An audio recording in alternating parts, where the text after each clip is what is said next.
ایک بڑی ہی کم تعداد میں ہوتی ہے جسے ہم کہتے ہیں مائنیوٹ مائنورٹی انٹلیکچوئلز، جو عقل سے سوچ کر قدم اٹھاتے ہیں، جذبات کی رو میں نہیں بہتے.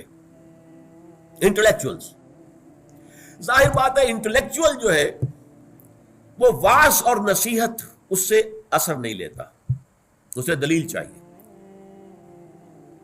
قل ہاتوا برہانکم ان کنتم صادقین، جیسے کہ قرآن مجید کہتا ہے مشرکین سے یا مخالفین سے یا کافروں سے، قل ہاتوا برہانکم ان کنتم صادقین، اگر تم سچے ہو تو لاؤ برہان، اپنی دلیل لاؤ.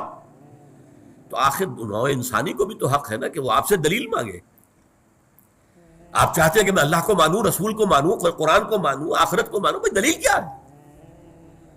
لہذا ہائیسٹ لیول کی تبلیغ اور دعوت جو ہے وہ انٹلیکچوئلز کے لیے ہوگی، لیکن وہ خود بڑی محکم دلائل کے اوپر قائم ہوگی. قرآن مجید میں سورہ نحل کے آخر میں ایک آیت آئی ہے، ادعو الی سبیل ربک بالحکمت والموعظۃ الحسنۃ وجادلہم باللتی احسن، بلاؤ اپنے رب کے راستے کی طرف، نمبر 1 حکمت کے ساتھ، نمبر 2 اچھے واعظ کے ذریعے سے، اور نمبر 3 مجادلہ ہو تو وہ بھی بڑے حسین انداز میں. یہ 3 لیولز جو میں نے آپ کو گنوائے ہیں، یہ اس آیت سے ان کا استنباط ہے کہ معاشرے میں ایک طبقہ وہ ہے جو حکمت سے بات سمجھے گا، صرف واعظ سے نہیں، جذبات سے نہیں. آپ کو بات اپنی ثابت کرنی پڑے گی، دلیل دینی پڑے گی. بات منوانی ہے تو مان لائیے، ہاتھوں برہانکم. فلسفیانہ سطح پر، حکمت کی سطح پر جو مختلف فلسفے انہیں رد کرنا ہوگا، ان کی تردید کرنی ہوگی دلیل کے ساتھ. جیسے ایک زمانے میں جب یورپ کا فلسفہ اور خاص طور پر یونانی فلسفے کا حملہ ہوا عالم اسلام پر، تو امام غزالی کھڑے ہوئے، تحافت الفلاسفہ ایک کتاب لکھی عظیم، ان تمام فلسفوں کی نفی کر دی گئی دلیل کے ساتھ. دلیل کے ساتھ فلسفے کی دلیل فلسفے سے ہوگی، فلسفے کی دلیل واعظ سے نہیں ہو سکتی. جیسے کہ کہاوت ہے لوہے کو لوہا کاٹتا ہے، عربی میں بھی ہے یہ، ان الحدید بالحدید یفلح، لوہے کو تو لوہا ہی کاٹ سکتا ہے.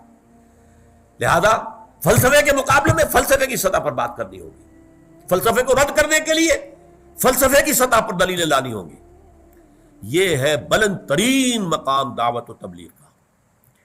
اسی طریقے سے ارسطو کی منطق کا جو بڑا شہرہ ہو گیا تھا اور پورے عالم اسلام میں گویا کہ وہ اس طریقے سے کہ معلوم ہوتا ہے کہ سب سے اعلیٰ شے ہی منطق ہے ارسطو کی، ایرسٹوٹلین لاجک، ارسطو کی منطق.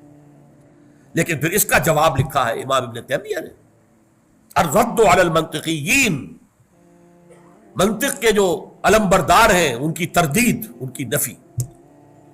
لیکن یہ کہ وہ نفی انہیں منطق ہی کے ذریعے سے کرنی پڑی، اس لیے کہ ظاہر بات ہے پھر وہی کہاوت لوہے کو لوہا کاٹتا، ان الحدید بالحدید یفلح، انہی کی منطق سے ان کی منطق کی نفی کر دی گئی. یہ کام ہے ہائیسٹ لیول کی دعوت و تبلیغ کا جو ہر شخص نہیں کر سکتا. اس کے لیے اسپیشلائزڈ لوگ درکار ہیں، پوری زندگیاں انہوں نے کھپائی ہوں، جو مروجہ فلسفے ہیں، نظریات ہیں، ان کا گہرا تنقیدی مطالعہ کیا ہو.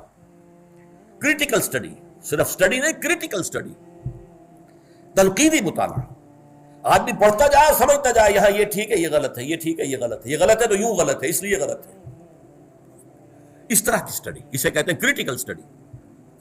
جو لوگ اپنے آپ کو ہمتاً اس کام کے لیے وقف کر دیں گے، اور جو لوگ اسی کے لیے اپنی پوری زندگیاں لگائیں گے کہ ایک طرف مروجہ نظریات کو ان کی گہرائی میں اتر کر سمجھیں اور تنقیدی اعتبار سے ان کا مطالعہ کریں، اور دوسری طرف قرآن اور حدیث، ہماری جو 2 آنکھیں ہیں، قرآن اور حدیث، قرآن اور سنت، اس میں گہرائی کے ساتھ اتریں، پھر ان لوگوں کا کام ہے کہ امام ابن تیمیہ اور امام غزالی نے ایک زمانے میں جو کام کیا تھا وہ اس دور میں وہ کام کر سکیں. ظاہر بات ہے اس میں وقت لگتا ہے، صلاحیت لگتی ہے، قوت لگتی ہے، زندگی لگتی ہے. ایک ذہین آدمی اپنے اچھے کیریئر چھوڑ کر اس کام میں آئے گا تبھی تو ہوگا نا.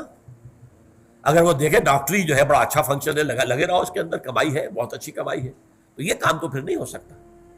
انجینئرنگ کا فن ہے، اب لگے ہوئے ہیں اور اس کے اندر ہم نے کمال حاصل کیا ہے تو اچھا ہے، آپ کو اچھی تنخواہیں ملیں گی، ایک سے ایک بڑھ کر اچھی آفرز ہو جائیں گی.